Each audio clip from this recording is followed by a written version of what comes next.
Breaking news, Nigerians. Aso Rock in shock as Simon Ekpa receives good news in Finnish prison as Ambazonian government sent powerful message to President Bola Ahmed Tinubu. Now, the Nigerian government is just like, what is this guy made of? Why are people, these people interested in his matter? Don't forget that Nigerian government is trying to do what they did to Mazi Nnamdi Kanu, you know, in Kenya, how they brought Mazi Nnamdi Kanu back to Nigeria.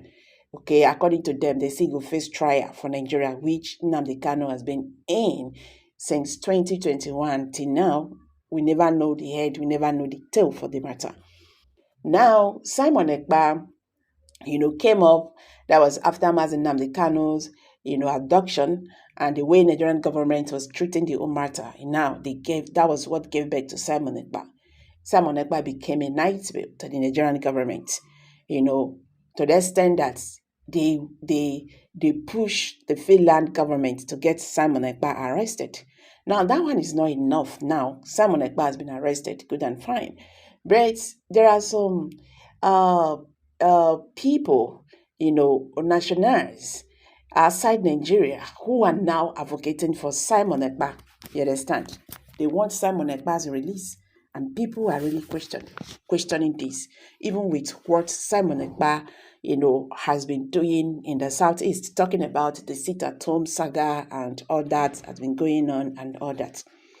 Now, the Ambazonian interim government has publicly called on Nigerian President Bola Ahmed Tinubu and Finnish President Alexander Stubb to secure the release of Simon Ekpa, a self-proclaimed prime minister of the Biafra Republic government in exile, bridge immediately, who is currently detained in Finland. The demand shared through a letter circulating widely on social media also condemned the border criminalization of freedom fighters by democratic nations.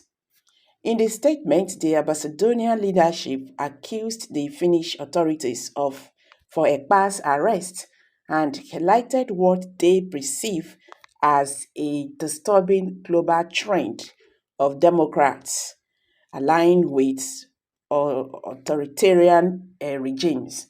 The letter also addressed the continued detention of Dr. Cho Ayaba, a prominent Ambazonian leader held in Norway, calling these actions a betrayal of human rights and democratic values.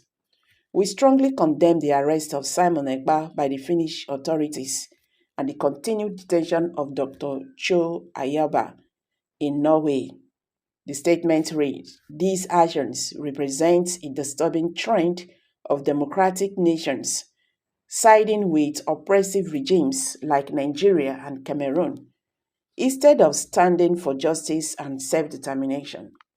The Ambazonian government accused Nigeria and Cameroon of perpetrating systematic violence, the economic exploitation and cultural erection against Biafran and Ambazonian, respectively.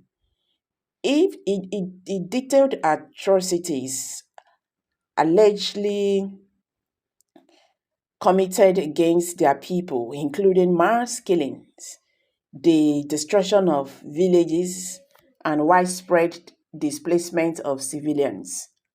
The statement outlined a series of demands to Finland, Norway, and the international community, urging the immediate release of Simon Ekpa and Dr. Cho Ayaba, accountability for crimes against humanity perpetrated by the government of Nigeria and Cameroon, an end to the criminalization of freedom fighters advocating for self-determination. The Ambazonian leadership appealed to the global institutions, including the European Commission, the United Nations Human Rights Council, and the International Criminal Court to intervene decisively. It urges that inaction would embeddow oppressive regimes, intensifying the humanitarian crisis in Ambazonian and Biafra. The letter also criticized Finland and Norway for undermining their democratic values. The freedom fighters are not criminals. They are the voice of the oppressed. It stated the Ambazonian government accused these nations of complicit in suppressing legitimate liberation movements and called on them to recense their policies. So, guys, what's your take on this? Kindly drop your comment below the comments section. Don't forget to give us a thumbs up. Please share this video, let it go viral. Let Nigerians understand what is happening today in the Nigerian political landscape. Thank you, and bye for now.